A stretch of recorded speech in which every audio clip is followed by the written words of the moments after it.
Wag po! Tama na po pa! Masakit po! Diyos ko, Philip, tama na. Parang awa mo na. Huwag mo saktan si Justin. Parang awa mo na. Tumigil ka, Alice! Kung ayaw mong pati ikaw, masaktan ko! Pakiusap naman, huwag mong saktan ang anak natin. Ano bang kasalanan niya at sobra-sobra naman yata yung ginagawa mo? Kaya ganyan yan eh. Konsentidor ka kasi. Ayan! Lumaking basagulero. Sa hanggang ngayon ba, ipipilit mo pa rin paniwalaan ko yung kasinungalingan mo, ha, Alice? Alam mo sa sarili mo, hindi ko tunay na anak yung batang yan. Buntis ka na nung ipakasal ka sa akin ng mga magulang mo. Kung hindi lang kailangan ng pamilya namin yung pera nyo, hindi sana ako nakakulong sa kasunduang to. Ano pong ibig niyo sabihin? Ma, ano pong sinasabi ni Papa? Please, Philip, huwag mo sabihin yan. Hindi, Alice. Oras na para malaman ng batang yan na isang kasinungalingan lang ang lahat ng ito. Hindi ko siya anak dahil isa siyang bastardo. Ipinaako mo lang siya sa akin. Pinikot niyo ako. Simula ngayon, Justin, wag mo na akong tatawaging Papa. Naririndi ako. At mas lalong nang gagalaiti ako sa galit dahil sa ginawa niyang malandi mong ina. Diyos ko, Philip. Mabibigat ang paang iniwan ng 40 anyos na si Philip ang mag-ina. Wala naman nagawa pa ang 38 anyos na si Alice nang sabihin yun ng asawa sa harap ng kanyang anak. Hindi niya akalain sa ganitong paraan maibubunyag ang kanyang nakaraan. Ma, hindi naman po totoo yung sinabi ni Papa, di ba? Di ba? Ma, please, sagutin mo ako. Sorry, anak. Patawarin mo ko. Hindi totoo yan, Ma. Bawiin mo. Pilit na inaabot ni Alice ang anak. Ngunit umiiling lang si Justin habang umaatras palayo sa kanya. Umiiyak na rin ito at ipiniksi ang braso mula sa balak na paghawak niya. Hindi, Ma. Hindi! Dali-daling tumakbo palabas ng bahay si Justin habang umiiyak. Nag-alala naman dito si Alice. Justin, anak! Saan ka pupunta? Justin! Justin! Hindi akalain ni Justin na ganito ang matutuklasan niya tungkol sa kanyang pagkatao. Tila isang panaginip yon. Isang bangungot. Noon niya rin napagtanto na kaya pala malamig ang pakikitungo sa kanya ng kinikilalang ama na si Philip ay dahil hindi pala siya nito tunay na anak. Maalwan ang pamumuhay na kinamulatan ng 19 anyos na si Justin. Kaya naman kapag may problema siya, ay takbuhan niya ang mga barkadang may sinabi sa buhay. Sa hotel muna tumuloy si Justin. Nagpasa siyang hindi muna uuwi sa kanilang bahay dahil galit pa rin siya sa kanyang ina. Dahil sa paglilihim nito sa tunay niyang pagkatao. Kinagabihan ay pumunta siya sa isang bar kung saan naroon ang kanyang mga kaibigan.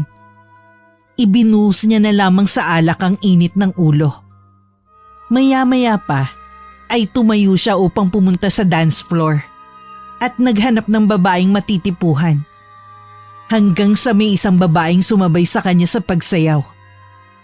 Nangaakit ang mga mata nitong ipinulupot ang mga braso sa kanyang batok. Agad na nag-init ang katawan niya nang magdikit ang kanilang mga katawan. Kaya naman hindi na nagpatumpik-tumpik pa si Justin. Niyaya niya ang 18 anyos na si Rhea palabas ng bar na yon at dinala sa hotel na kanyang tinutuluyan. Doon ay nagsalo sila sa isang mainit na tagpo. Nang matapos ang kanilang makamundong gawain, ay pareho silang basang-basa ng pawis. Pabagsak na humiga si Justin sa kama at humiga rin sa tabi niya ang babae. Umuna nito sa braso niya at isiniksik ang katawan sa kanya. Hindi ko akalaing ako nakauna sa'yo. Ganun na ba talaga kalandi ang tingin mo sa akin? Hindi naman. Yung galawan mo kasi parang kang liberated eh. Parang alam na alam mo na yung ginagawa mo. Kaya nga kita pinatulan eh. Kasi akala ko sanay ka na sa ganito. Akala ko may experience ka na. Ako pa lang pala ang nakaka-home run sa'yo. Grabe ka naman sa akin. Hindi ko napigilan ang sarili ko. Nang makita kita, na-attract agad ako sa'yo. Para kang magnet. Saka curious rin kasi ako dahil sa mga barkada ko. Tinutukso kasi nila ako dahil yun nga, sa aming lahat, ako lang ang walang experience. Sus, gwapong-gwapo ko naman sa akin eh. Pero, Rhea, gusto ko, akin ka na talaga. Total, ako naman ang nakauna sa'yo eh. Tutuhanin na lang natin to. Nakakapagod din kasi makipag-fling. Yung ibang mga babae kasi, kahit na sinabi ko namang hanggang doon lang kami, naghahabol pa rin. Dahil sa pangyayaring yon, ay pinanindigan ni Justin ang nangyari sa kanila ni Rhea. Niligawan niya ito at hindi kalaunan ay naging kasintahan niya rin. Tuluyan na rin siyang umalis sa bahay nila at umupa sa isang apartment. Doon ay malaya nilang nagagawa ni Rhea ang mga makamundong gawain na uso ngayon sa mga kabataan. Babe, kailan mo ba kasi ako ipapakilala sa family mo? Gusto ko kasi maging legal na tayo sa relasyon natin. Ayokong nagtatago. Alam mo naman yun, di ba? Chill lang babe. Darating din tayo dyan. Ano kasi, may conflict pa sa bahay eh. Pero malita problema lang naman yun. Kapag naayos ni na mama, promise ipapakilala kita kagad sa kanila. Okay, sige. Sabi mo aasahan ko yan ah. Pero ano bang issue nyo sa bahay nyo? If you don't mind lang naman. Tungkol lang sa legal matters. Pero hayaan mo na, maayos rin yun. Kung hindi, wala na akong magagawa. Okay. Pero sana matanggap ako ng parents mo, no? Babe, kahit naman hindi ka nila tanggap wala pa rin silang magagawa. Mahal kita Saka, ako naman ang makikisama sa'yo, hindi sila. Kaya wala kang dapat na ipangamba. Talaga lang ah. Pero alam mo babe, miss ko na mga magulang ko. Kaya nga gusto ko nang ma-meet ang parents mo. Kasi, namimiss ko ang aruga ng mga magulang. Naku, wala kang aasahan sa kanila. Nakangusong nagkibit balikat na lang si Rhea. Saka yumakap kay Justin. Nang madama ni Justin ang pagdampi ng malambot na katawan ng nobya sa kanyang katawan, ay may nabuhay na naman sa kanya. Kaya naman muli ay nagsalo sila sa isang mainit na tagpo. Tuwing magkasama sila, ay natural na ang ganong gawain sa pagitan nila. Halos doon na nga rin tumira si Rhea sa apartment niya. Isang araw ay nagtaka si Justin nang may marinig na katok sa pinto ng kanyang apartment. Linggo kasi at kapag ganong araw ay hindi sila nagkikita ni Rhea. Umuwi kasi ito sa kanila tuwing Sabado at Linggo. Ngunit nagulat na lamang si Justin nang bumungad sa kanyang harapan ng inang si Alice. Isang malakas na sampal ang isinalubong sa kanya ng kanyang ina. Ano bang ginagawa mo sa buhay mo ha, Justin? Bakit hindi ka na pumapasok? Nag-drop out ka na raw. Anak naman, huwag mo itapon ang kinabukasan mo. Bumalik ka na sa bahay, please, anak. Bakit? Dahil ba sa ginawa nyo, akala nyo hindi masisira ang kinabukasan ko? Ma, sirang-sira na ako. Hindi ko kilala ang sarili ko.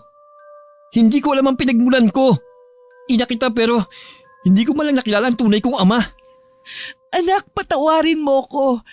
Pero hindi mo na kailangan pang malaman kung sinong ama mo. Iniwan niya ako habang ipinagbubuntis kita. Iniwan niya na tayo, Justin. Kaya bakit mo pa siya hahanapin? Kung ganon, hayaan nyo na rin lang ako. Umalis na po kayo ma, habang may kaunti pa akong respeto sa inyo. Wala nang nagawa pa si Alice nang sabihin yun ng anak. Alam niya kasing hindi niya mapipilit ang anak na bumalik sa kanilang bahay. Bagsak ang balikat na umuwi siya sa kanilang bahay. At doon ay naabutan niya si Philip.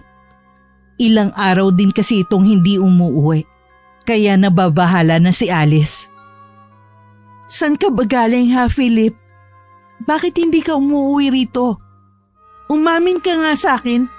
May ibang babae ka na bang inuuwian? Ano bang pinagsasabi mo, Alice? Saka ano bang pakialam mo, ha?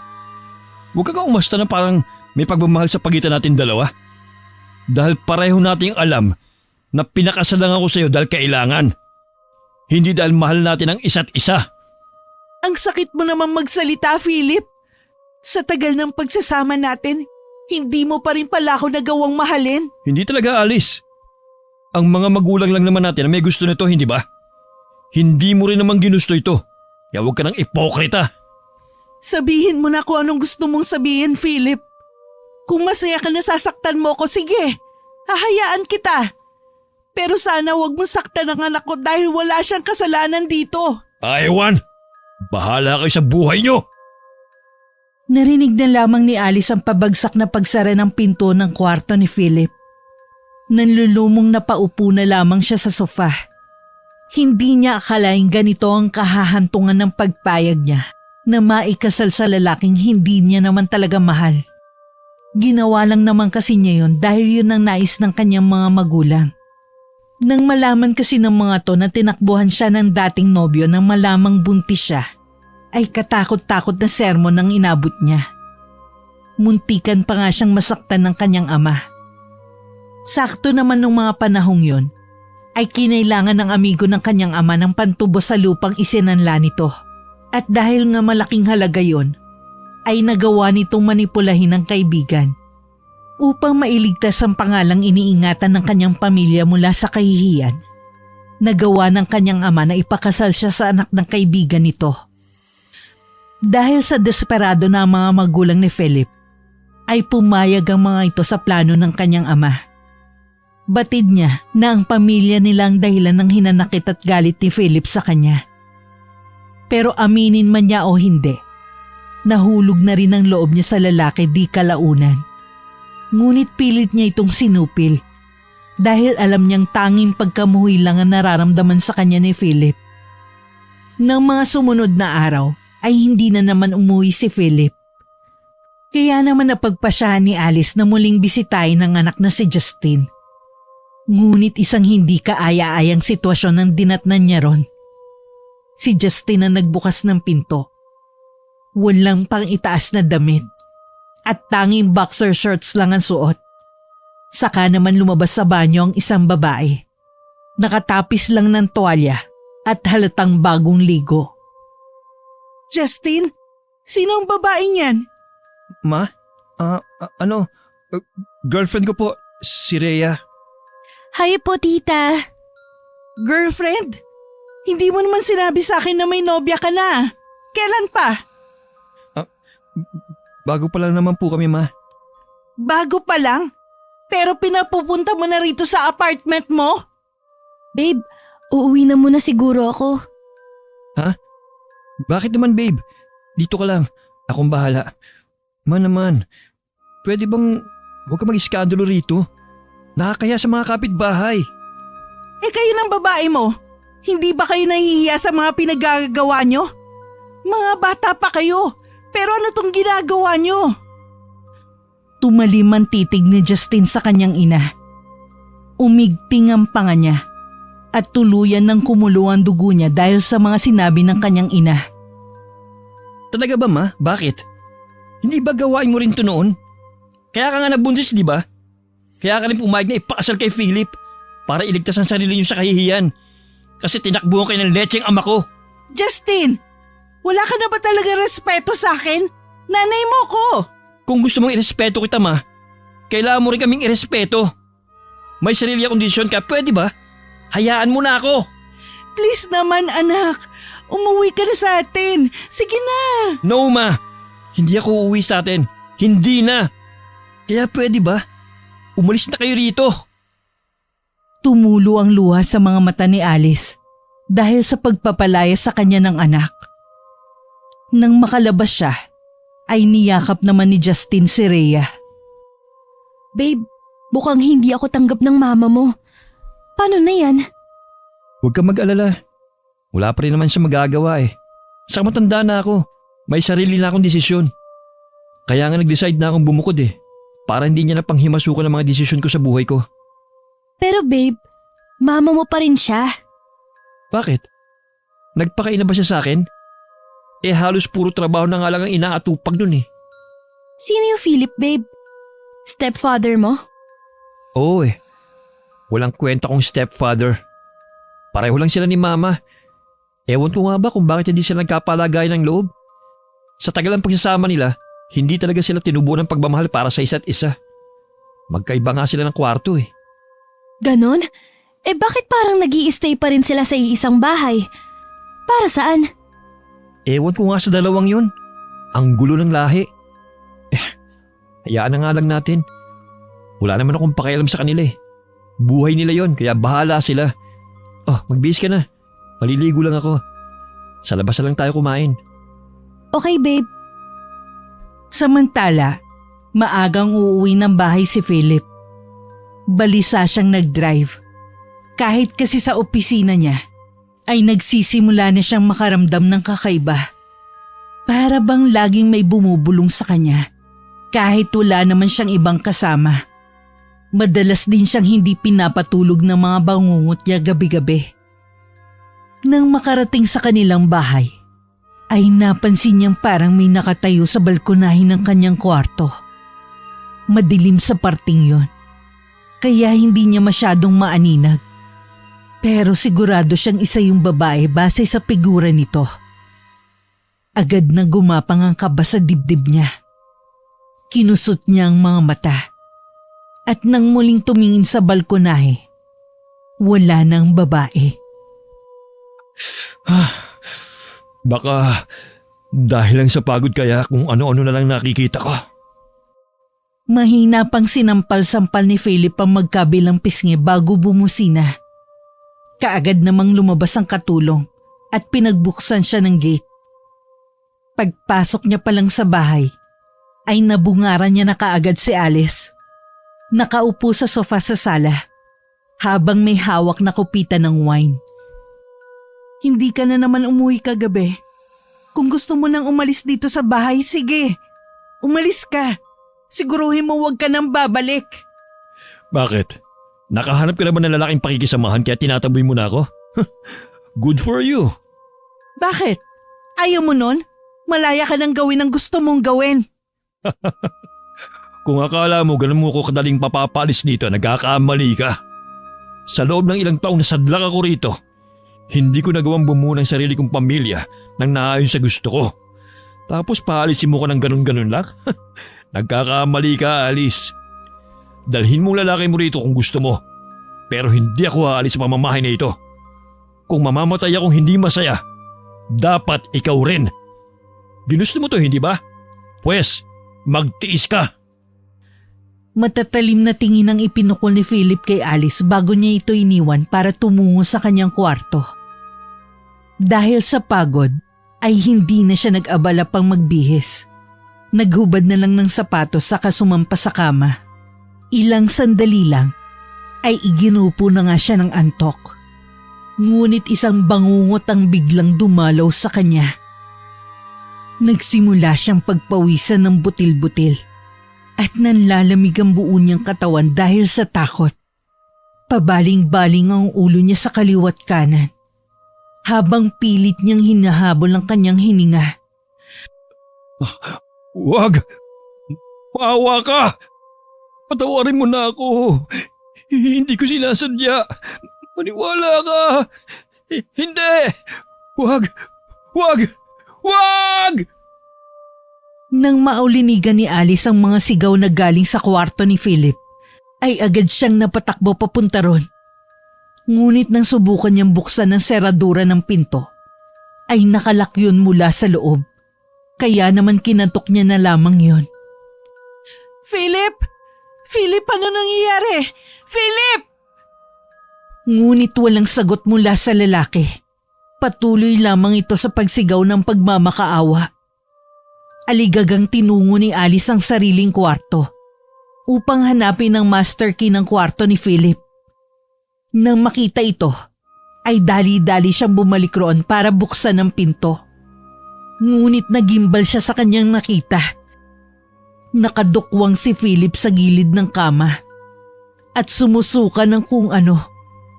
Nang lapitan niya ito, ay doon siya mas lalong nahintakutan nang makita ang maliliit na mga uod na gumagapang sa sahig. Philip! Ano nangyayari sa'yo? Anong kinain mo? Bakit ka nagkakaganyan? Hindi ko alam. Nanaginip lang ako ng masama kanina tapos Tapos yan na. Kailangan na natin pumunta sa ospital, Philip. Hindi na normal yung nangyayari sa'yo. Ayoko, Alice. Pagod na ako. Gusto ko na magpahinga. Pero Philip, Pwede ba, Alice? Huwag kang umastang may pakialam ka sa akin. Itigil mo na yung pagpapakita ng tao mo dahil hindi bagay sa'yo. Tila punyal na tumarak sa dibdib ni Alice ang mga salitang binitiwan ni Philip. Nais lang naman niyang tumulong. Pero iba ang pakahulugan nito sa ginagawa niya.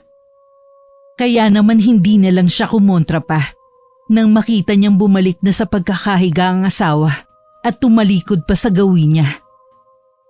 Isang buntong hininga ang pinakawalan niya bago tuluyang nilisan ng kwartong yon at pumasok sa sariling kwarto. Dahil sa alak na ininom kanina, ay mabilis naman siyang naigupo ng antok. Kinabukasan ay isang malakas na sigaw ang nagpabalikwas kay Alice. Galing ulit yun sa katabing kwarto. Sa kwarto ni Philip. Kahit pa kagigising at bahagyang magulo ang buhok, ay dali-daling tinungo ni Alice ang kwarto ng asawa. Niwala pa nga siyang suot na sapin sa paa. Ngunit hindi niya yun inalintana. Pagbukas niya ng pinto, ay muling tumambad sa kanya ang kaawa-awang sitwasyon ng asawa. Nakadukwang muli ito sa gilid ng kama at nagsusuka. Malayo pa lang ay nakita niyang gumagalaw ang mga bagay na yun sa sahig. At nang lapitan niya, ay ganun na lamang ang kanyang pagkabigla. Philip, Diyos ko, mga linta! Philip, ano ba kasi nangyayari sa'yo? Bakit ganyan ang laman ng sikmura mo? Alice, hindi ko na kaya. Ang sakit ng tiyan ko. Pakiusap, tumawag ka ng ambulansya. Lupay-pay ang katawang bumalik sa pagkakahiga si Philip. Subalit muli siya napadukwang sa gilid ng kama nang muli na naman siyang sumuka. Tila itim na lupa yun na may mga bulate. Nandidiri at nahihintakutang bumalik si Alice sa kanyang kwarto para kunin ang cellphone at humingi ng tulong. Ilang minuto pa ang lumipas bago dumating ang isang ambulansya. Mabilis inakay ng mga hospital personnel si Philip palabas ng bahay. Habang si Alice naman ay mabilis na nag-asikaso ng sarili at nagbihis. Sumunod siya sa ambulansya gamit ang sariling sasakyan. Kahit pa kasi wala talagang ugnayan ng dalawa, ay naaawa pa rin siya rito. Isinailalim si Philip sa ilang mga laboratory test. Ngunit laking pagtataka niya nang walang mabasang findings sa mga doktor hinggil sa karamdaman nito. Maging ang mga doktor ay nagtataka rin kung bakit naging ganun ang resulta ng pag-e-examine nila kay Philip. Nanlulumong na paupo si Alice sa upuang katabi ng higaan ni Philip. Kasalukuyang natutulog ng payapa ang lalaki. Pansin niya ang paghumpak ng mga pisngi nito. Kapansin-pansin rin ang pangingitim ng ilalim ng mga mata nito. Natila ba ilang gabi nang walang tulog? Doon niya lang mas lalong natitigan ang sitwasyon ni Philip. Nangangayayat nga ito. Hindi niya lang napansin dahil sa suot nitong damit pang opisina. At mas lalong wala naman siyang pakialam noon sa kung ano ang itsura nito. Pero alam niyang malaki ang naging pagbabago ng pisikal na anyo ng asawa. Isa pa, hindi naman palaging umuuwi si Philip. Kaya talagang hindi niya napansin ang mga pagbabagong yon. Nilukob ng awa ang puso niya para sa asawa. Hindi niya alam kung ano ba talaga ang nangyayari rito at kung bakit ganun ang laman ng sikmura nito. Habang namomroblema si Alice sa kalagayan ng asawa, ay naghahanap naman ng trabaho ang anak niyang si Justin. Malapit na kasing maubos ang ipon niya at nahihiya naman siyang humingi ng tulong sa kanyang ina. Bumukod na siya at kailangan na niyang panindigan yon. Mukhang problemado ka, babe ah. Anong nangyari? Parang sasayad na kasi yung nguso mo sa mesa. Tapos tong kape mo, tignan mo. Lumalamig na oh. Paano kasi? Ang hirap maghanap ng trabaho. Laging requirement na dapat college graduate o di kaya may national certificate galing sa TESDA. Kapag wala ka naman ngayon, dapat at least 6 months experience naman sa trabaho. Alam nga namang sumabak ako sa construction. Hindi yun kaya ng katawan ko. Nasanay ka kasi sa pamumuhay na meron ka dati. Yung nasusunod ang gusto mo at nabibili yung mga luho mo nang walang kahirap-hirap. Hindi ko naman hiniling na maisilang ng ganun eh. Pero mas lalong hindi ko hihilingin na maging mahirap, no? Huwag kang mag-alala, babe. Pasasaan ba't makakakita ka rin ng trabaho? Tara, ice cream? Libre ko. Ikaw talaga, babe. Kaya love na love kita eh. Hindi ko hihindihan yan, siyempre. Libre mo eh. Pumunta nga silang dalawa sa isang convenience store na malapit lang sa apartment nila. Sakto namang may nadaanan silang isang restaurant na kabubukas lang. Babe, tingnan mo oh. Ang daming tao sa restaurant na yun. Oo nga no. Hindi ko alam na may tinayo pala rito bagong restaurant. Kain tayo dyan kapag nakahanap na ako ng trabaho. Ano ka ba, babe? Hindi na kailangan. Pero tignan mo, parang hiring pa yata sila ng mga waiter eh. Agad nilang nilapitan ng restaurant. At doon ay nakita nilang may nakapaskil sa glass wall nito. Babe, tingnan mo. Naghahanap nga sila ng dagdag na waiter. Balikan mo kaya bukas. Baka this time, matanggap ka na. Malay natin, di ba?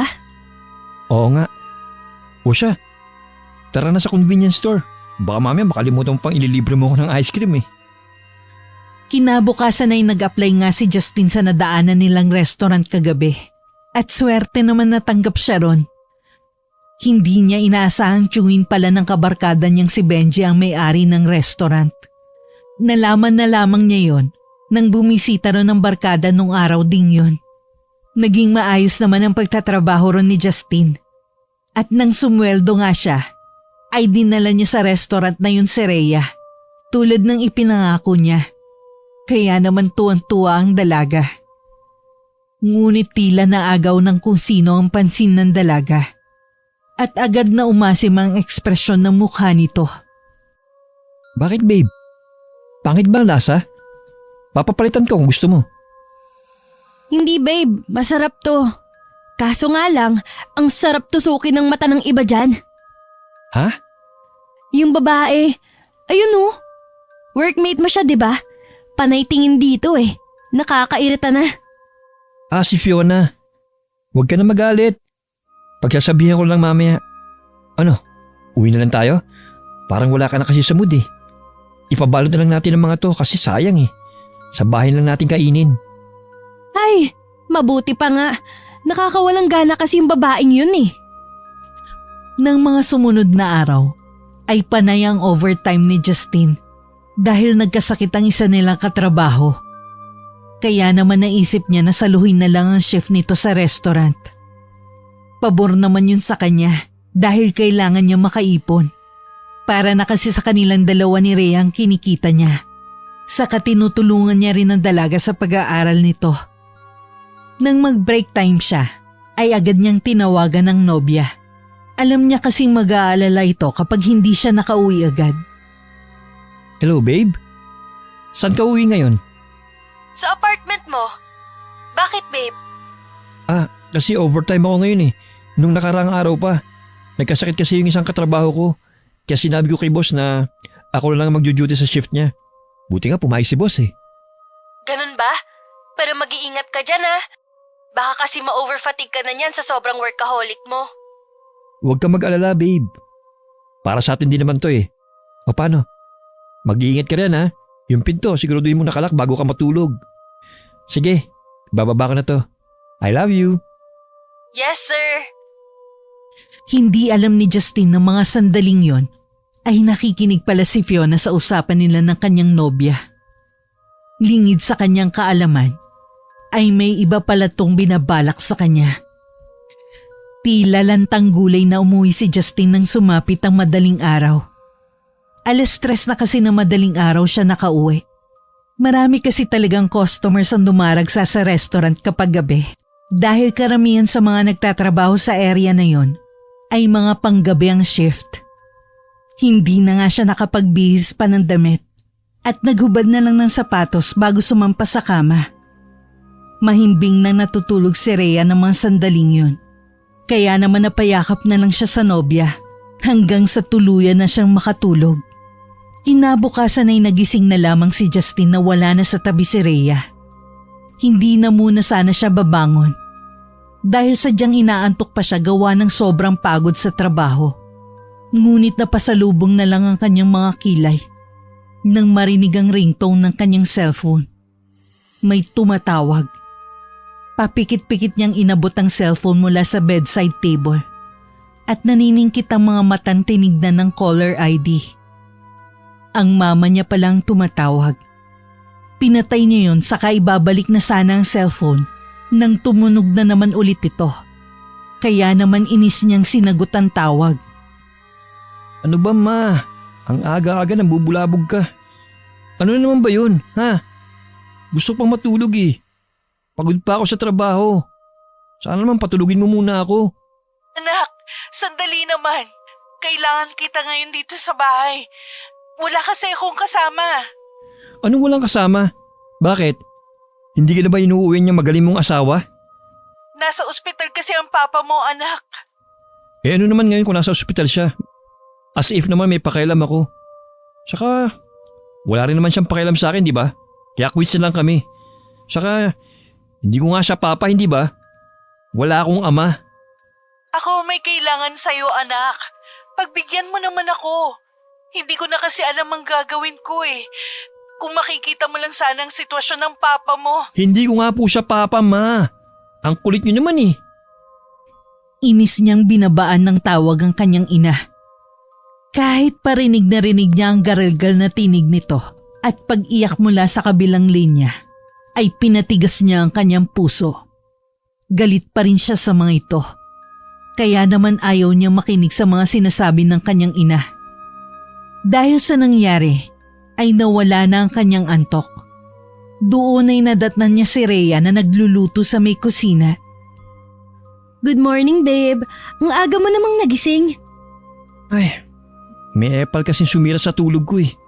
Pero hayaan mo na nga. Magkakape na lang ako. Kumain ka na rin. Ito oh, pinagluto na kita. Pero hindi na kita masasabayang kumain ha. Kailangan ko nang umalis eh. Sige, okay lang. Ingat ka ha. Thanks, babe. Hinalikan pa siya ng nobya sa labi bago tuluyang umalis. Doon naman ay nakadukdok siya sa lamesa dahil talagang inaantok pa siya. Inubos niya na lang ang tinimplang kape saka tumungo sa banyo upang maghilamos at mag-toothbrush. 3 oras pa kasi bago ang duty niya, kaya magpapaantok na lang sana siya habang nanonood ng movie sa TV. Ngunit hindi pa man niya nakakalahati ang pinanonood, ay may narinig naman siyang katok mula sa pinto. Nangunot ang kanyang noo sapagkat wala naman siyang inaasahang bisita. Imposible naman si Rhea yun dahil mamayang hapon pa ang uwi ng nobya. Kabisado niya na kasi ang schedule nito, kaya alam niya. Tinatamad na lamang niyang tinungo ang pinto, saka pinagbuksan kung sino mang nasa labas. Laking gulat niya naman nang makita kung sino ang kanyang bisita. Si Fiona yun. Magsasalita pa sana siya ngunit walang ano-ano ay biglang pumasok ang babae. Saka siya kinabig at sinunggaban ng halik. Hindi na siya nakahuma pa at tila natuod na sa kinatatayuan. Hindi na nga rin siya nakapagpigil pa at tuluyan na nagpatianod sa init na nagsisimulang numukob sa kanyang katawan. Sa puntong yon, hindi naman inaasahan ni Justin na mas maaga palang makakauwi si Rhea sa kanyang apartment. Nahuli sila nito. Kaya naman ay natigilan na lamang si Justin at biglang napahiwalay ang labi sa pagkakahalik kay Fiona. Ang sumunod na nangyari na tagpuan na lamang niyang sabu-sabunot ni Rhea sa buhok si Fiona. Walang hiya kang babae ka! Sabi ko na nga ba't higad kay hayop ka? Ikaw pa talagang may lakas na loob ng pumunta rito para matikman ang boyfriend ko! Ang lakas ng apog mo! Babe, teka lang! Bitiwan mo si Fiona! Huwag kang makialam dito, Justin! Isa ka pa eh! Mamaya tayo magtutuos pagkatapos ka sa bruhang to! Rian naman, bata yan eh. Punyeta! Wala akong pakialam kung bata to! Kailangan niyang maturuan ng leksyon dahil makati siya! Hoy! Ikaw na babae ka! Naririnig mo ako? Kung nangangati ang katawan mo, ipakamot mo sa cactus! Huwag sa boyfriend ko, malandi ka! Nahirapan si Justin na pigilan si Rhea sa pananakit kay Fiona. Sampal, sabunot, suntok, kahit ano'y ginagawa ni Rhea sa dalaga. Habang nakakubabaw pa rito, nakikita niya rin kung paano malagas ang ilang hibla ng buhok ni Fiona dahil sa tindi ng pananabunot ng kanyang nobya sa babae. Nang hindi na niya talaga maawat ang girlfriend, ay tumawag na siya ng security. Dalawa silang umawat sa nobya kaya naman nakatakbo pa alis si Fiona. Kahit nakatakas at nakaalis na si Fiona sa kanilang apartment, ay tuloy pa rin ang pagsisigaw ni Rhea. Babe, akala ko ba nasa school ka? Bakit bigla kang umuwi? Umuwi ako kasi may nakalimutan ako. Pero hindi ko inaasahan na ganito pala ang madaratnan ko rito. Mabuti na lang pala at nakalimutan ko yung folder ko. Kung hindi, hindi ko pa malalaman na pinagtataksilan mo na pala ako. Babe naman, walang ganun. Hindi kita pinagtataksilan. Nung hindi, kitang-kita ko ngang naglalaplapan kayo. Walang iya! Diyan pa talaga sa may pintuan ha, Justin? Hindi niyo man lang nagawang pumasok? Proud na proud ba kayo at talagang ibinabalandra niyo ang ginagawa niyong kataksilan? Ang kapal naman na mukha niyo! Babe! Hindi ko akalaing gagawin mo to sa akin, Justin. Paano mo to nagagawa, ha? Ano mo naaatim na saktan ako? Samantalang wala naman akong ginawa kundi mahalin ka. Nagsimula nang umiyak si Rhea sa harapan ni Justin. Kaya naman napayakap na lamang si Justin sa kanya. Patawarin mo ako, babe. Sorry, dahil nagpadala ako sa babaeng yun. Hindi ko naman ginusto yun eh. Nagulat na lang ako dahil bigla niya akong hinalikan pagbukas ko ng pinto. Hindi ginusto? Nagulat? Huwag mo akong daanin sa mga salita mong yan. Ganyan naman kayo eh. Hindi kayo marunong makontento. Babe naman, patawarin mo na ako. Pakiusap naman oh. Sige na, babe. Ngunit biglang tumayo si Rhea at kumawala mula sa yakap ni Justin. Marahas na pinahid ng babae ang mga luhang rumaragasa sa mga pisngi nito. Nakaluhod si Justin na niyakap ang mga binti ng nobya. Ngunit pilit itong kumakawala mula sa kanya. Ito ang unang beses na nalaman kong kaya mong gawin sa akin to, Justin. Hindi ko alam kung ito bang unang pagtataksil mo sa akin. Rhea naman, pinagdududahan mo ba akong nambababae? Bakit? Hindi ba? Nagawa mo nga to, di ba? Paano naman ako makakasiguro hindi mo to ginagawa dati? Babe, hindi kita niloloko, promise. Wala akong ginagawang masama, maniwala ka. Hindi ko alam, Justin. Hindi ko na alam. Hindi ko alam kung kaya pa kitang paniwalaan. Alam mo namang mag-isa na lang ako sa buhay, di ba? Kaya mahirap na sa akin na magtiwala pa sa'yo. Dahil sinira mo na ang tiwala ko, Justin. Siguro, mas mabuti pang mag-call off na muna tayo. Kailangan ko muna mag-isip-isip. Napako na lamang ang tingin ni Justin sa pintuang nilabasan ng kanyang nobya. Hindi siya makapaniwalang mangyayari to sa kanya. Pinilit niyang gawin ng tama. Pero ayun, at nagapi pa rin siya ng tukso. Huli na para magsisi siya dahil iniwan na siya ni Rhea. At hindi niya alam kung babalikan pa siya nito.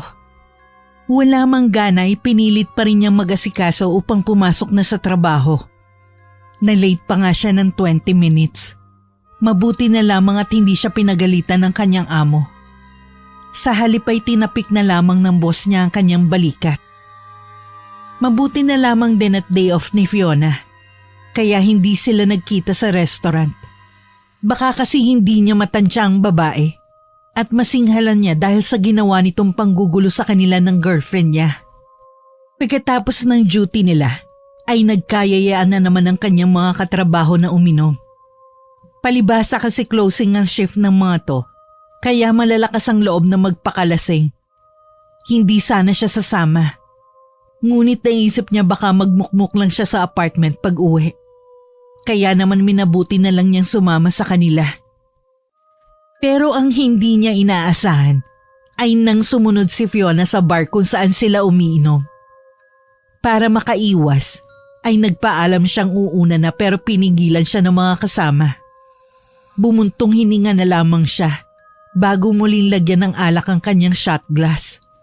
Mabilis niya itong nilagok at agad naman siyang napapikit ng gumuhit ang init sa kanyang lalamunan. Hanggang sa kanyang sikmura, tinawanan pa nga siya ng isang katrabaho at sinabing maghinay-hinay dahil mahaba pa ang gabi at hindi naman siya mauubusan ng alak. Naparami nga ang kanyang inom ng gabing yun. Kinabukasan ay nagising siya dahil sa samyo ng pabango na sobrang pamilyar sa kanya. Dahan-dahan siyang nagmulat ng mga mata at nakita niya ang figura ng isang babae na nagbibihis sa harap ng kabinet. Mabigat man ang pakiramdam ay pinilit niyang tumayo, ngunit nasapon niya na lamang ang ulo nang pumintig ito. Lecheng hangover naman to. Sakit. Sakit talaga, sakit. Sino bang nagsabing mag-inom ka? Babe? Babe, nandito ka na. Ay hindi, picture ko lang to. Ang sakit kasi talaga ng ulo ko eh. Huwag kang umarte dyan. Ginusto mo yan eh, di ba? E di magtiis ka. Babe naman eh. Timpla mo ko ng iced coffee please. Please babe. Kung ako sa'yo, bumangon ka na dyan at maligo. Lagyan mo ng yelo yung panliligo mo para mawala yung pamimintig ng ulo mo. Iced coffee muna. Kagigising ko pa lang eh. Sige, basta lumabas ka. Sa kusina ko ibibigay ang iced coffee mo. Parang bata namang tumayo si Justin at mabilis na naglakad palabas ng kwarto. Pakiramdam niya ay biglang nawala ang sakit ng ulo niya dahil sa presensya ng kanyang nobya. Nakaupo na siya sa harap ng mesa nang lumabas mula sa kwarto si Rhea at nakabihis na ng school uniform nito. Ipinagtimpla siya nito ng kaping hinihingi niya at ipinagluto ng almusal. Pasalamat ka, wala akong dalang kahit ano pag-alis ko kahapon. Kung nadala ko lang ang mga gamit ko, hindi na ako babalik dito. Sus! Love mo lang talaga ako kaya mo ako binalikan. Aminin mo na. Aminin mo. Uy, ngingiti na yan. Idinaan na lang sa biro ni Justin ang problema nilang dalawa ng kanyang nobya.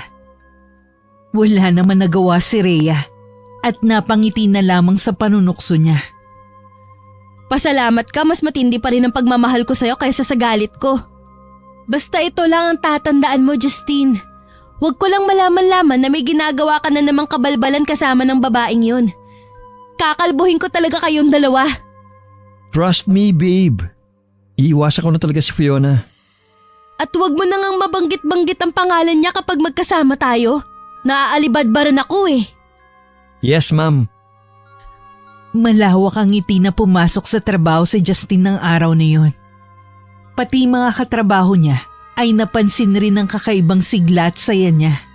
Ikinuwento naman niya sa mga ito na nagkaayos na sila ng girlfriend niyang si Rhea. Nakita niya pang napalingon sa gawin nila si Fiona at may kakaibang ngisi na iginawad sa kanya. Hindi niya na lamang yun pinansin pa dahil ang importante sa kanya ay naayos na nila ni Rhea ang gusot sa pagitan nila. Minsan isang hapon ay isang tawag na naman na natanggap ni Justin mula sa kanyang ina. Nasa mall sila ng kanyang nobyang si Rhea. Dahil day off niya at gusto niyang sulitin ng oras na kasama ito. Dahil panay nga ang overtime niya. Uy babe, kanina pa nagre-ring yung cellphone mo. Sino ba yan? Hayaan mo na, babe. Gusto ko mag-focus sa'yo. Kaya huwag mo na lang pansinin yan. Sagutin mo na at baka emergency. Hayaan mo na nga lang, babe. Bakit? Natatakot ka bang malaman ko kung sino yung nangungulit sa'yo, ha? Baka babae mo na naman yan kaya ayaw mong sagutin sa harapan ko. Ay, oo na. Ito na. Sasagutin na. Dinukot niya mula sa bulsa ang cellphone at agad na iniharap kay Rhea ang screen para makita ng babae kung sino nga bang tumatawag sa kanya. Oh, ayan ah. Kitang-kita mo naman siguro na si mama lang yung tumatawag. Eh di sagutin mo. Baka nga kasi emergency. Wala akong pakialam. Wala ka nga ba talagang pakialam? O baka naman hindi talaga yan ang mama mo at pinangalanan mo lang na mama pero ang totoo, iisa yan sa mga babae mo. Babe naman eh. Kung makapagsalita ka naman sa akin ng ganyan, parang may mga babae talaga ako. Saka, hinaan mo nga yung boses mo. Nasa mall kaya tayo. Sinagot na lamang ni Justin ang tawag ng ina kahit na ayaw niya. Dahil mas lalong ayaw niya maghinala sa kanyang nobya. Mataman naman nakatitig sa kanyang nobya habang sinasagot ang tawag. Oh, ano naman bang kailangan mo, ma? May date kami ni Rhea ngayon, kaya pwede ba? Anak, pwede mo ba akong puntahan dito sa ospital? Kailangan ko lang talaga ng makakasama ngayon. Kung magpapasama ka sa pagbabantay dyan sa magaling mong asawa, wag na lang. Hindi naman kami magkaano-ano niyan eh. Anak, wala nang papa mo. Ha? Anong wala na, ma? Patay na siya. Hindi na niya kinaya ang pagpapahirap sa kanya ng sakit niya. Saglit na natigilan si Justin sa kanyang narinig. Muntikan pa nga niya mabagsak sa sahigang hawak na cellphone. Kung hindi lang yun maagap na nasalo ni Rhea. Babe, bakit ganyan ang itsura mo? Ano ba ang pinag-usapan niyo ng mama mo? Si Papa? Patay na raw si Papa?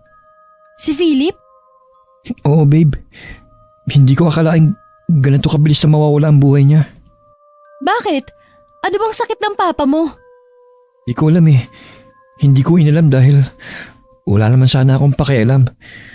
Pero hindi ko inaasahang malala na pala yung lagay niya. Ganyan talaga ang buhay, Justine. Hindi natin alam kung kailan may mawawala sa atin. Kaya nga dapat nasulitin habang nasa atin pa, di ba? Tama ka, babe. Pwede mo ba akong samahan sa ospital? Kailangan kong puntahan si mama eh. Sure, babe. Okay lang. Tara! Nang malaman ni Justin kung nasang ospital ang kanyang ina, ay agad siyang pumunta roon kasama si Rhea. Agad naman siyang sinalubong ng yakap ng kanyang ina nang makita siya nito. Umiyak ito sa kanyang mga bisig at hinayaan na lamang niya ang ina na ilabas ang kalungkutan sa pagpanaw ng asawa. Akala ko ba hindi mo minahal si Papa, ma? Bakit ka nasasaktan ng ganyan? Anak, kahit hindi naman naging maganda ang pagsasama namin ni Philip, asawa ko pa rin siya. Kahit pa sinabing kasal lang kami sa papel, nasanay na ako sa presensya niya. Ngayong wala na ang papa mo. Wala na ako makakasama sa bahay. Pwede bang bumalik ka na ron, anak? Paano po si Rhea, ma? Saka may trabaho po ako. Mas malapit po ang apartment ko sa restaurant na pinagtatrabahuhan ko. May sasakyan naman, anak. Pwedeng-pwede mo yung gamitin. Teka, ma. Ano po bang kinamatay ni Papa? Ganun ba talaga kalala ang sakit niya? Hindi matukoy ng mga doktor kung ano talagang sakit niya, anak.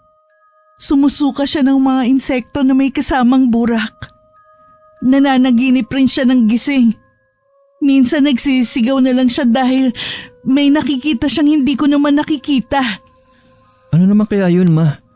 Tsaka parang imposible naman yun. Saan ang galing yung mga insektong sinusuka niya? Hindi naman kaya ng mga insekto mabuhay sa tiyan natin eh. Yun nga rin ang ipinagtataka ko eh. Pero may nakapagsabi sa akin na sana ipinatingin ko na lang si Philip sa isang albularyo. Ang kaso ayaw ng papa mo. Hindi ko naman siya mapilit. Hanggang sa dumating na nga ang araw na to. Hinagod na lamang ni Justin ang likod ng ina nang magsimula na naman tong umiyak. Ramdam niya ang sakit at hinagpis ng ina. Lalo pat ito ang nakasama ng kanyang kinagisnang ama habang naghihirap ito. Sinamahan niya ang ina sa pagproseso ng libing ni Philip. Kahit ang mga magulang nito ay hindi makapaniwalang hanggang doon na lang ang buhay ng kanilang anak. Hindi matanggap ng dalawang matanda na nauna pang mamatay ang kanilang uniko iho kesa sa kanila. Maging ang kanyang lolo at lola ay naaawa sa kanyang ina dahil maaga itong nabiyuda. Ngunit talaga namang wala makakapagsabi ng buhay ng isang tao. Itinatak na lang niya sa isip niya na lahat sila ay darating din sa puntong yon.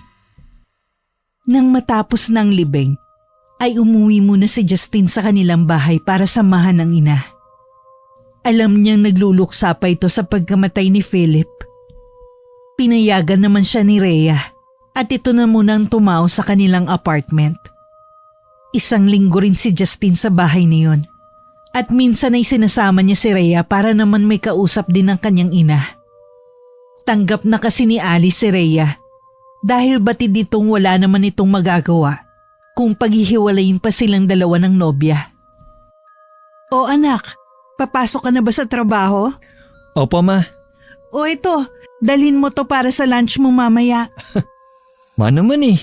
Restaurant po yung pinagtatrabuhan ko. Maraming pagkain dun. Kaya hindi mo na ako kailang pabaunan. Para naman akong bata na papasok sa school eh. Oo nga pala, namiss lang talaga kita anak. Sayang naman tong mga niluto ko. Paborito mo pa naman ito. Ay, si mama talaga oh. Kinukonsensya pa ako eh. O sige, akin na po yan. Dadaling ko na lang. Sayang nga naman yan. Kitang-kita ni Justin ang tuwa sa mukha ng ina nang ibigay nito sa kanyang paper bag na may lamang baunan. Kaya naman napangiti na lang din siya. Sa ganitong paraan man lang ay magawa niyang pasayahin ang ina. Isang gabi ay nagyaya na naman ang mga katrabaho ni Justin na mag-inuman sa isang bagong bukas na bar. Katulad ng dati, sumama na naman si Fiona. Siya na lang ang umiiwas sa dalaga. Kahit pa ilang beses itong nagbalak na lumapit sa kanya. Nang makaramdam ng tawag ng kalikasan, ay nagpaalam siya sa mga katrabaho na magbabanyo lang sandali. Hindi niya inaasang sa paglabas niya sa men's room ay naroon si Fiona at nakaabang sa kanya. Hindi na sana niya ito papansinin, ngunit bigla siya nitong hinawakan sa braso. Paglingon niya ay sinalubong siya ng halik ng dalaga. Ilang segundo rin ang tinagal nun bago siya nahimasmasan. At hindi sinasadyang naitulak ang dalaga. Tumiim ang kanyang mga bagang at pinukulan nito ng matalim na titig bago iniwan. Nagpaalam na lamang siya sa mga katrabahong mauuna ng umuwi dahil wala na siya sa mood. Lingid sa kanyang kaalaman ay isang matinding problema ang kanyang kakaharapin sa pag-uwi niya. Saan ka galing anak? Kanina pa ang out mo, diba? Sorry ma, nagkayayaan yung mga katrabaho kong uminom eh. Pero konti lang naman yung ininom ko. Nauna na nga ako sa kanilang umuwi eh. Teka, bakit ganyan ang itsura nyo? Si Rhea kasi, dumating siya kanina rito na umiiyak. Nag-away ba kayo? Putya, nakakalimutan ko magpaalam sa kanyang hindi ako didiretso ng uwi. Nasaan siya ma? Umuwi ba sa apartment? Ewan, wala siyang sinabi sa akin. Hinanap ka lang niya rito tapos umalis na kaagad nang sinabi kong hindi ka pa nakakauwi. Ang mabuti pa, tumuloy ka na muna sa apartment ninyo ngayong gabi. Kausapin mo si Rhea para malaman mo kung may problema ba siya. Tumalima naman si Justin sa kanyang ina.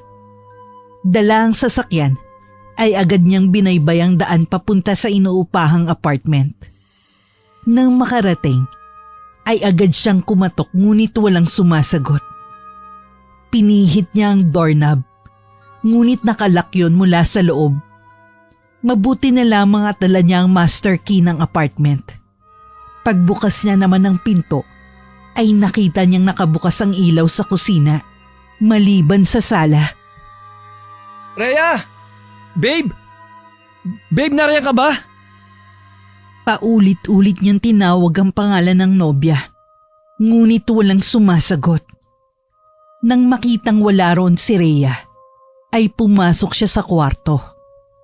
Nakapatay ang ilaw, kaya hindi niya maaninag ang loob. Ngunit nakita niyang nakabukas ang ilaw sa banyo. Dumiretso siya doon at halos panawan siya ng ulirat nang makita ang dalagang nakahandusay sa sahig. Walang malay at duguan ang suot na paldang pang-eskwela. Namumutla ang mukha sa kalabi nito at pawisan pa ang buong katawan. Noon niya napansing hindi pa nakakapagbihis si Rhea, buhat na manggaling sa university na pinapasukan. Patuloy pa rin ang pag-agos ng dugo mula sa babae kaya naman kinarga niya ito upang dalhin sa kotse. Saglit lang, babe. Kapit lang. Dadalhin kita sa ospital. Walang sinayang na oras si Justin. Nang makapasok sa backseat si Rhea, ay mabilis niyang pinaharurot ang sasakyan papunta sa ospital. Mabuti na lamang at nakarating sila ron ng ligtas. Kahit pa halos paliparin na niya ang sasakyan sa bilis ng kanyang pagpapatakbo. Agad siyang nagpatulong sa mga hospital personnel at inasikaso naman agad sila ng mga ito. Nang maipasok na si Rhea sa emergency room, ay saka naman niya tinawagan ang kanyang ina. Ilang sandali pa ay dumating na rin ito at niyakap siya. Ano ba nangyari kay Rhea, anak? Hindi ko po alam, May. Pagdating ko sa apartment, nakita ko lang siya nakabulagtas sa sahig ng banyo tapos duguan. Hindi ko alam kung anong ginawa niya sa sarili niya, Ma. Natatakot ako. Baka kung anong mangyari sa kanya, Ma. Naihilamos na lamang ni Justin ang 2 palad sa kanyang muka habang pilit na pinatatatag ang sarili. Saka naman lumabas ang doktor na sumuri kay Rhea. Doon nila napag-alamang dinugo si Rhea dahil sa sobrang stress. 1 buwang buntis pala ang nobya. Ngunit sa kasamaang palad ay nakuna nito. Napasuntok na lamang si Justin sa pader dahil sa labis na paghihinagpis. Hindi niya alam na buntis na pala ang nobya niya. Ang masaklap pa ay hindi niya pa malalaman kung hindi nangyari to sa dalaga. Walang nagawa ang kanyang ina kundi pakalmahin siya dahil pinagtitinginan na sila ng ibang mga tao. Napadaos-dos na lamang ang binata saka mahinang humagulgol dahil sa mga nalaman. Hindi ko mapapatawad ang sarili ko, Ma. Hindi. Habang buhay kong dadali ng sakit na ito sa dibdib ko. Dahil hindi ko man lang nagawang alagaan ang mag-ina ko. Tahan na, anak. Hindi mo ginusto ang nangyari. Walang may gusto makunan si Rhea. Naging mabuti kang boyfriend kay Rhea at alam ko yun. Kahit na, Ma. Hindi ko man lang naitanong kay Rhea kung may dinaramdam ba siya o kung may problema siya. Masyado ako nakafocus lang sa trabaho kaya kahit mga sintomas ng pagbubuntis niya, hindi ko man lang nahalata. Napabuntong hininga na lamang ang ginang. Saka muling niyakap ang anak. Sa mga sandaling yun, alam niyang walang ibang salita ang makakapagpagaan sa loob nito. Umaga na nang magising si Rhea. Nailipat na rin ito sa isang private room. Nang maramdaman ang paggalaw ng dalaga, ay saka lang rin nagising si Justin. Babe, gising ka na. Anong nararamdaman mo? May masakit ba sa'yo? Nagugutom ka ba? Nauuhaw? Sa kabila ng maraming tanong na yun ng binata, ay isang tanong rin mula sa kanyang nobya ang nakapagpatigil sa kanya. Ang baby ko! Anong nangyari sa baby ko? Nanlulumo namang napatitig sa dalaga si Justin. At hindi na nga niya napigil ang mga emosyong rumaragasa sa kanyang dibdib. Sorry, babe. Sorry. Anong ibig mong sabihin, Justin, ha? Sumagot ka! Ngunit tanging paghikbi lang ang naisagot ni Justin. Doon na nagsisigaw si Rhea at pilit na tinatanggal ang swerong nakakabit sa kamay niya. Nasa ganun silang sitwasyon nang dumating si Alice. Anak, ano nangyayari? Rhea, huwag mong tanggalin yan, iha. Pakiusap kumalma ka, iha. Nagulantang na lamang si Alice nang biglang sampalin ni Rhea si Justin. Sunod-sunod na sampal ang pinakawalan ng dalaga. At wala itong pakialam kung saan man tamaan ng binata. Mga hayop kayo! Mga manloloko! Minahal kita pero ito ang igaganti mo sa akin! Wala kang puso! Iha, ano bang pinagsasabi mo? Sinong manloloko? Iha, kumalma ka at pag-usapan natin to ng maayos. Huwag kang makialam dito kung ayaw mo pati ikaw madamay. Hindi mo ba alam kung anong ginawa nitong magaling mong anak, ha? Niloko niya ako! Niloko niya ako, Tita Alice! Babe, tama na. Please. Pakinggan mo muna ako. Pag-usapan natin to. Hindi ko alam ang mga binibintang mo sa akin. Babe, hindi kita niloloko. Hindi! Akin ang cellphone mo! Ibigay mo sa akin para naman mapatunayan ko kung gaano kayo kahayop! Nagtataka man ay dinukot na lamang ni Justin ang cellphone sa kanyang bulsa at ibinigay sa dalaga. Inilag in ng nobya ang sariling social media account nito, saka binuksan ng messenger. Nang mahanap ang pakay, ay agad nitong iniharap sa boyfriend ng screen ng cellphone. Nasapo na lamang ni Justin ang noo nang tumambad sa kanyang harapan ang isang video na kuha sa isang bar. Madilim man sa parting yun, ay makikita pa rin siya nga ang nasa videong yun. Siya kasama si Fiona at naghahalikan. Napamura na lang siya nang maalala ang gabing yun, kung saan sinalubong siya ni Fiona ng isang mapusok na halik sa labi. Naputol ang video at hindi na nakunan kung paano niya itinulak si Fiona. Ang babae mo mismo nagpadala ng video na yan sa akin, Justin! Ngayon, sabihin mo nagkakamali ako. Pareho nating napanood ang ebidensya kaya wala ka nang malulusutan pa. Dahil sa'yo, nawala ang anak ko. Dahil sa inyo ng babae mo. Pagbabayaran niyo tong ginawa ninyong panluloko sa akin. Simula ngayon, tapos na tayo. Nang araw ding yon, ay hindi na pinayagan pa si Justin na makalapit kay Rhea. Ayaw na siyang makita ng nobya kahit anong pagmamakaawa pa ang gawin niya. Nang sumunod na mga araw, ay nawala na siya ng ganang kumilos. Ni hindi na nga rin siya lumalabas sa kanyang kwarto. Hindi na kumakain, ni uminom ng tubig. Masyado niyang dinamdam ang pakikipaghiwalay sa kanya ni Rhea. Isang araw ay kinatok si Justin ng kanyang ina sa kanyang kwarto. Justin, anak, tara na sa baba. Kakain na. Ilang araw nang hindi nalalamanan yan tiyan mo. Hindi pa ba humahapdi ang sikmura mo, anak? Hayaan niyo na muna ako, Ma. Kailangan ko ipagluksa yung pagkawala ng baby namin ni Rhea. Kasalanan ko lahat, Ma.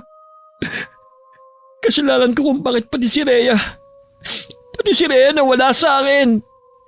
Anak naman, lumabas ka nga muna riyan. Pag-usapan natin to. Hindi makakabuti kung magmumukmuk ka lang dyan sa silid mo kaya pakiusap. Halika na. Tanging paghikbi lang ni Justin ang naririnig ng kanyang ina sa kwarto. Ngunit ilang sandali lang, ang mga hikbing yon ay napalitan ng mga sigaw na para bang nasasaktan at nahihintakutan. Ah! Lumayo kayo! Lumayo kayo sa akin! Ah! Justin, anak! Ano nangyayari sa'yo? Justin, buksan mo tong pinto! Ma! Tumawag ka ng tulong, Ma! Napakaraming ahas dito sa kwarto ko! Umakit na sila sa kama ko, Ma! Tulungan mo ako! Patuloy lang sa pagsigaw si Justin, habang ang kanyang ina naman ay nababahala na. Sunod-sunod ang ginagawang pagkatok nito sa pinto ng kanyang kwarto. Ngunit hindi niya yun mabuksan dahil sa labis na takot. Hindi malaman ni Alice kung saan nanggaling ang mga ahas na nasa kwarto ng anak. Tila imposible naman kasi yun dahil sarado ang kwarto ng binata at walang papasukan ng mga ahas. Isa pa, ngayon lang nangyari ang ganung bagay sa pamamahay nila. Kinuha na lamang niya ang duplicate key sa pinto ng kwarto ng anak at kaagad na binuksan yun. Tumambad sa kanya ang madilim na kwarto ng anak. Mas naging klaro ang mga sigaw nito at halatang takot na takot. Kinapa niya ang switch ng ilaw na nasa dingding at saka yun pinindot. Nang bumaha ang liwanag sa buong kwarto, ay nagtaka siya dahil wala namang mga ahas gaya ng sinasabi ng kanyang anak. Subalit nang makita niya ang mukha ng binata na namumutla sa takot, ay mas lalo siyang nabahala. Agad niya itong dinaluhan sa pinakalma. Anak, wala namang mga ahas dito. Nasaan na yung sinasabi mong mga ahas? Hindi mo ba sila nakikita, Ma? Nandyan sila sa sahig, Ma. Napakarami nila, Ma. Natatakot ako.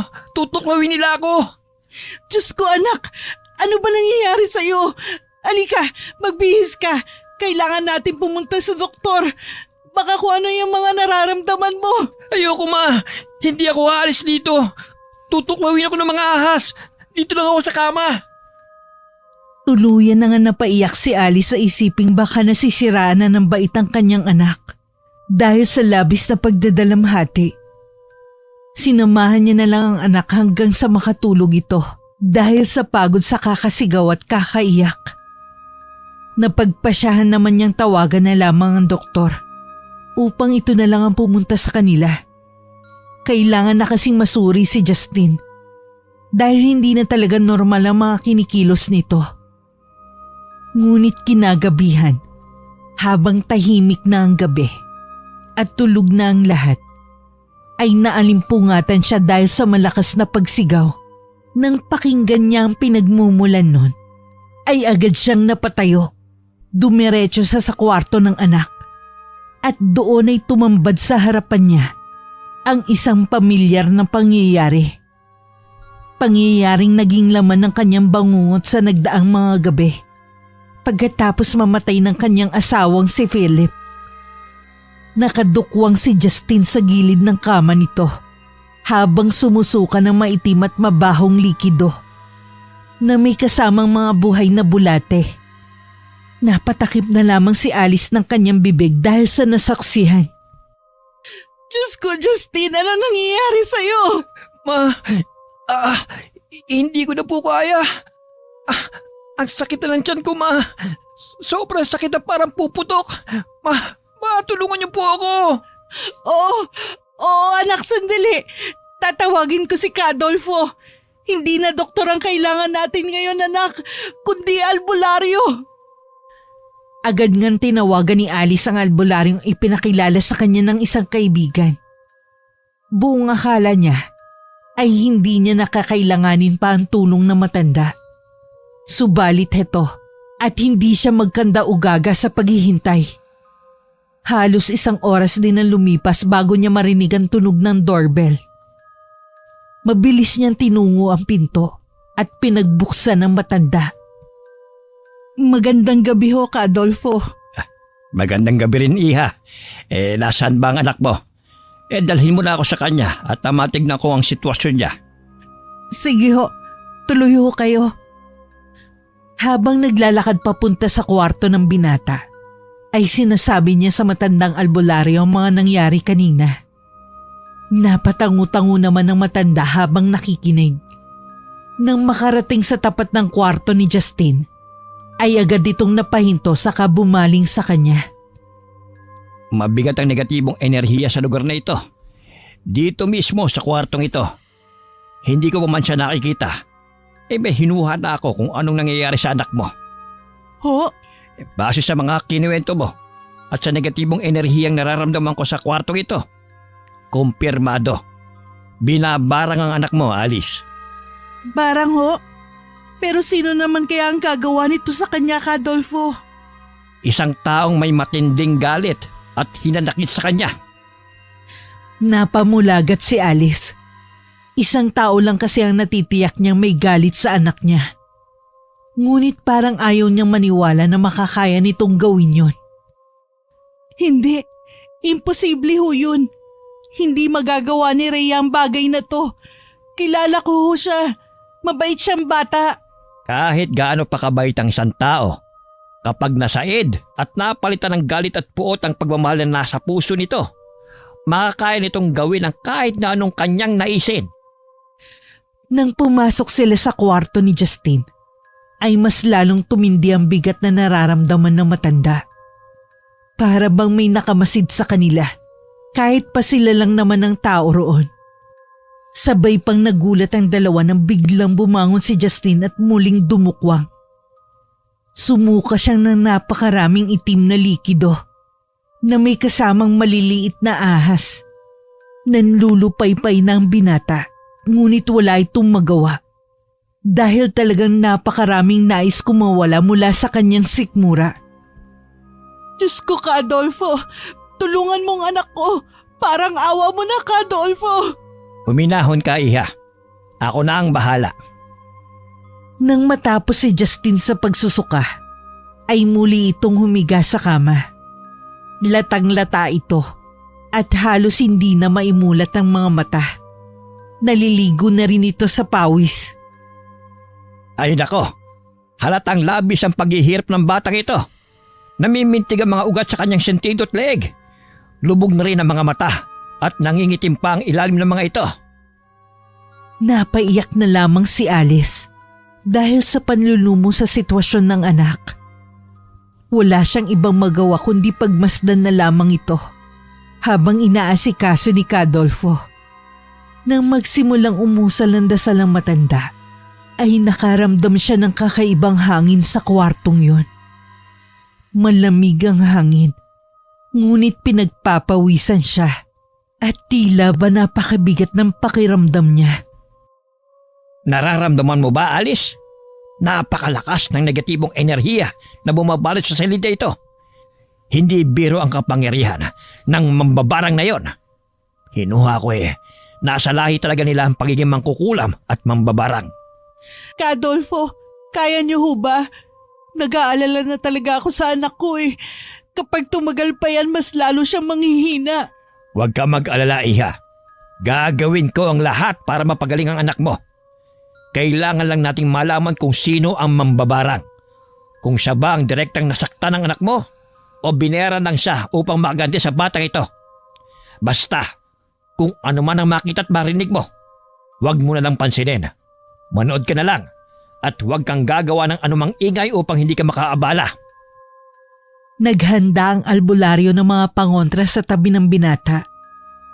Kailangan kasi nitong gamitin ang katawan ni Justin upang makausap ang mambabarang.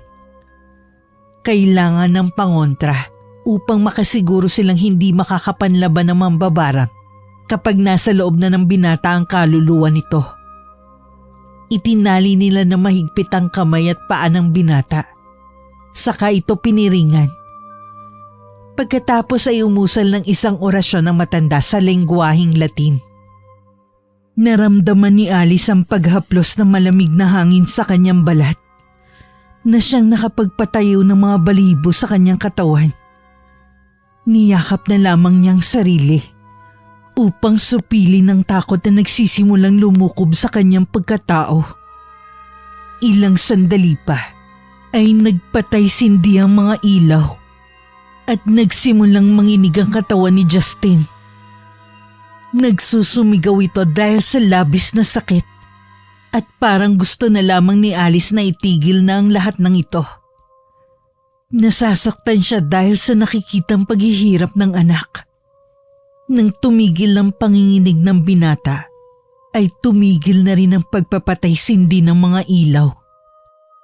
Kung sino ka man na nagpapahirap sa binatang ito, sino ka at bakit mo itong ginagawa sa kanya? Huwag kang epal, tanda. Hindi mo na kailangan malaman kung sino ako.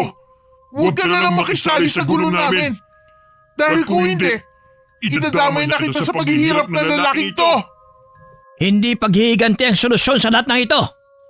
Tandaan mong doble ang balik ng ginagawa mo sa binatang ito kapag natalo kita. Kaya ang mas mabuti pang gawin mo ay magpatawad at ipagpatuloy ang buhay mo. Hindi ako natatakot mamatay, tanda. Wala na rin namang mawawala sa akin. Kaya kung mamamatay man ako, isasama ko na lang tong walang yang lalaking to. Iha! Huwag mo akong matawag-tawag na Iha. Ito lang ang tatandaan mo, tanda. Kapag nalaman ko kung sino ka, yari ka talaga sa akin. Tatlo tayong bubulusok papunta sa impyerno. Hindi lubos akalain ng matanda na ganun kalakas ang kalaban niya. Nakawala ito ng walang kahirap-hirap sa katawan ni Justine. Kaya ang siste, wala pa rin silang nakuhang impormasyon tungkol sa mambabarang. Nanlalambot ang katawan ng binata ng kalagan nila ito at inihiga sa kama. Dahil sa lakas ng mambabarang, ay nahigop nito ang natitirang lakas ni Justine. Isang bagay lang ang naiisip ni Alice ng mga oras na yun, ang magmakaawa. Pupuntahan ko si Rhea. Kakausapin ko siya. Ayoko sanang maniwalang siyang may gawa nito. Pero siya lang ang alam kong may motibo sa paghihiganti sa anak ko. Kung si Rhea nga may gawa nito sa anak ko, gagawin ko ang lahat para pakiusapan siyang itigil na niya ang pagpapahirap kay Justine. Delikado yung binabalak mong gawin, Iha. Puno ng galit at puot ang puso ng taong yon. Hindi ka niya pakikinggan. Sarado ng isipan niya sa lahat ng bagay at gagawin na lang niya ang kung anuman ang naisin niya. Kung hindi niya babawiin ang sumpa sa anak ko, aakuin ko na lang Adolfo. Alang-alang sa anak ko. Bata pa si Justine. Marami pa siyang gustong gawin at hindi ko maaatim na pati siya ay mawala sa akin. O siya, kung hindi na talaga kita mapipigilan pa, ito na nga may papayo ko sa'yo. Mag-iingat ka. Huwag kang gagawa ng bagay na maaaring makadagdag pa sa galit niya. Mabilis pa sa 4:00 tinungo ni Alice ang apartment ni Justine. Wala naman kasing ibang pupuntahan pa si Rhea, kundi doon lang. Nang makarating, ay nagtaka siya dahil bukas ang pinto. Sumilip siya sa maliit na awang ng pinto, subalit madilim sa buong silid. Marahan niyang nilakihan ang bukas ng pinto at binuksan ang ilaw. Inilibot niya ang kanyang paningin, subalit wala naman siyang nakitang kakaiba. Malinis ang buong paligid, ngunit mabigat sa pakiramdam. Tumuloy siya sa silid at pagpihit niya ng doorknob, hindi ito nakalak. Muli ay marahan niyang itinulak yon. Ngunit halos panawan siya ng ulirat nang makita si Rhea. Dilat ang mga mata na parang nakatitig sa kanya habang nakabitin sa kisame ng kwarto. Nangingitim na ang labit mga kuko nito at bahagyang namumutla ang balat. Diyos ko po! Rhea! Rhea! Bakit mo itong ginawa sa sarili mo? Bakit? Rhea! Hindi makapaniwala si Alice na yun ang madarat na niya sa pagpunta niya ron. Ilang minuto rin siyang umiyak at tumagulgol. At nang mahimasmasan, ay agad siyang tumawag ng pulis. Hindi niya kayang kunin mag-isang bangkay ng dalaga. Habang kinakausap siya ng mga pulis, ay siya namang pagtunog ng kanyang cellphone. Si Adolfo ang tumatawag. Kaya agad siyang nagpaalam sa pulis na sasagutin muna yon. Hello, Adolfo? Alice, Iha, madali. Nahuli ko na ang mambabarang. Ano ho? Biglang naputol ang tawag. Kaya naman tuluyan na siya nagpaalam sa mga pulis upang umuwi. Halos paliparin na niya ang kotse dahil sa labis na kaba. Hindi nga talaga kasi si Rhea may sala sa pambabarang sa anak niya, kundi ibang tao. Nang makarating sa bahay nila, ay agad niyang tinungo ang kwarto ng anak. At doon ay naratnan niya si Adolfo na pinapahiran ng langis ang tiyan ng anak. Umuusal ito ng mga orasyon. At sa bawat pagbigkas nito ng mga kataga, ay siya namang pagsusuka ni Justine. Nakikita niya ang panghihina sa itsura ng kanyang anak. Ngunit kailangan nitong ilabas ang lahat na nasa katawan nito. Hanggang sa tumigil na nga si Justine sa pagsusuka, pinainom ni Adolfo si Justine ng tubig na may halong asin at langis na gawa niya. Nawala ang negatibong enerhiya sa buong silid at guminhawa ang paghinga ng binata. Adolfo, ano hong nangyari habang wala ako rito? Sinubukan ko ulit na kausapin ang mambabarang. nang sabihin sa akin ni Justin kung sino ang sa palagay niyang gumagawa nito sa kanya. Isang taong may malaking galit sa kanya at may balak na sirain siya dahil hindi nito makuha ang gusto sa anak mo. Ibinalik ko sa kanya ang ginawa niya nang malaman ko ang pangalan niya. Pagkatapos ay doon ko na siya kinausap. Siguradong hindi ka maniniwala sa mga natuklasan ko, Iha. Hindi na nakaimik si Alice dahil sa mga revelasyong ito ni Cadolfo. Pansin mo ba kung bakit magkatulad ang nangyari kay Justin at sa asawa mo? Dahil iisa lang ang may gawa nun sa kanila. Ipinaghihiganti ng dalagang yon ang kanyang ate. Naging kalaguyo pala ng asawa mo ang ate niya. At nakipaghiwalay si Philip nang malamang buntis na ito. Ang masaklap, nagpakamatay ang ate niya kaya naiwan na lang siyang mag-isa. Uli lang lubos na pala ang dalagang yon at sila mag-ate na lang ang magkasama sa buhay. Kaya nagawa niyang barangin ang asawa mo. Tinarget naman niya si Justin nang malaman niyang may kaugnayan ng anak mo kay Philip. Alam mo ba kung bakit pinagpatuloy niya ang paghihiganti kay Justin? Dahil nalaman niyang anak mo siya. Ang totoo, hindi na kay Justin siya naghihiganti, kundi mas dahil sa'yo. Ho? Anong ibig niyong sabihin? Ikaw talaga ang gustong gantihan ng babaeng yon. Naniniwala siya kung hindi dahil sa'yo. Buhay pa sana ang ate niya at magkapiling pa sana ito at ang asawa mo. Yun nga lang, dahil sa paghihiganti niyang ito, marami ang nadamay. Diyos ko, paano ko to sasabihin kay Justin paggising niya? Adolfo, nagpatiwakal ho pala si Rhea. Huli na nang makarating ako ron. Patay na siya. Muling humagulgol si Alice dahil sa mga nangyayari sa pamilya niya. Hindi niya akalaing mangyayari ito sa kanila. Ang sira nilang pamilya ay mas lalo pang nasira dahil lang sa isang pagkakamali. Nalaman ni Alice na si Fiona nga mambabarang. Ang babaeng kahalikan ni Justin sa video na pinakita ni Rhea sa kanila. Nang sumunod na araw ay pinuntahan niya ang restaurant kung saan ito nagtatrabaho. Subalit muli lamang siya nagimbal nang malaman mula sa isang waiter na patay na si Fiona. Ayon dito, namatay yon dahil sa pagsusuka ng napakaraming itim na likido na may kasamang maliliit na ahas at sandamakmak na buhay na bulate. Lumobo rin ang tiyan nito. At nang dadalhin na sana ito sa ospital, ay bigla na lang yung pumutok. Dahilan upang tuluyan na malagutan ng hininga ang dalaga. Tunay nga ang paghihigante ay hindi kailanman magre-resulta ng mabuti. Ang isang pagkakamali ay hindi na dapat tumbasan ng isa pang pagkakamali. At ang kasamaan ay hindi kailanman magwawagi. Wakas.